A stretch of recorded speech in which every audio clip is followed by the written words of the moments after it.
ডাকে, সেখানে যে আমরা সকলেই সুন্দরভাবে এসে সুন্দর পরিবেশে বসতে পেরেছি, এজন্য আল্লাহুল আলামিনের দরবারে শুকরিয়া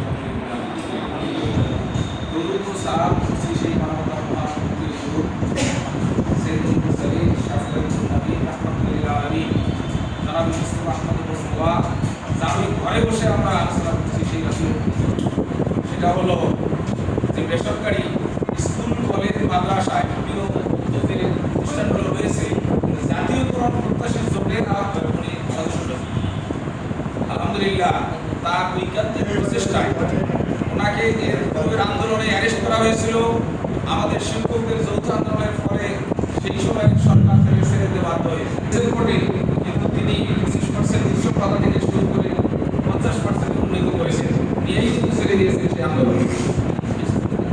আলহামদুলিল্লাহ, তার উপর অনেক চাপ দিয়েছিল, তাকে প্রথমে টোপ দেওয়া হয়েছিল, সেই টোপ তিনি গিলেন নাই। তাকে হুমকি দেওয়া হয়েছিল, হুমকি ভয় করেন নাই। অ্যারেস্ট করা হয়েছিল, তারপরেও তিনি পিছপা হন নাই। বের হয়ে এসে আরো আন্দোলন জোরদার করে 25 থেকে 50% উন্নীত করতে পেরেছি, এবং যেটা আমরা পেয়েছি গত ঈদুল আজহায় আমরা পেয়েছিলাম আলহামদুলিল্লাহ। এরপরে তিনি সার্বক্ষণিক জাতীয়করণের কিন্তু আসলে কিন্তু একটা সিঁড়ি হয়ে আমাদের বিদ্যালয়ের পিছিয়ে আস্তে আস্তে উঠতে হবে। সেখানে তিনি